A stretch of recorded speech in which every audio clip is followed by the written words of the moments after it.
Hi everyone, my name is Tasman and this is my little assistant Alana. Hi.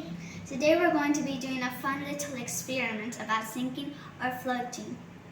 First you will need a bucket of water, then you'll need a rock. Ilana, could you please pass me the rock? Thank you. So we're going to see if this rock can sink or float. It sinks. I wonder why. Maybe it's because it's a heavy rock. Well, the next object is an orange. Could you please pass me the orange? It is a bit of a heavy orange. Let's see if it will sink or float. It floats. My, that made a big splash. I wonder why it floats when it's a bit heavy. The next object is a bit of a fun toy.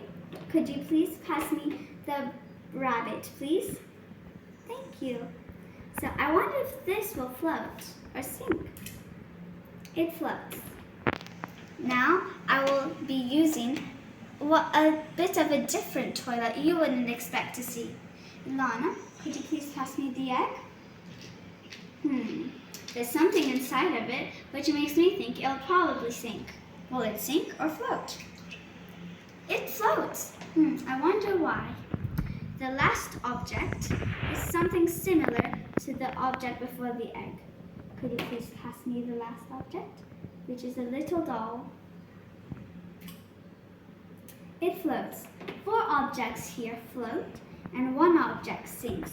It's probably because the rock is heavier and has more mass than the rest of the things.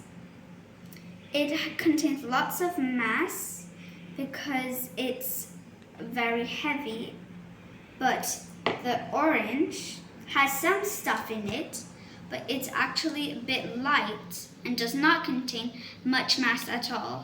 And it's the same with the other stuff as well.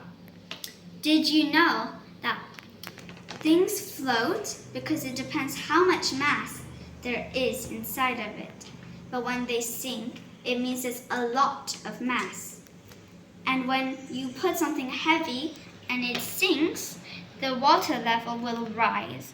When something floats, it won't rise, it'll stay the same. Thank you for watching. Bye!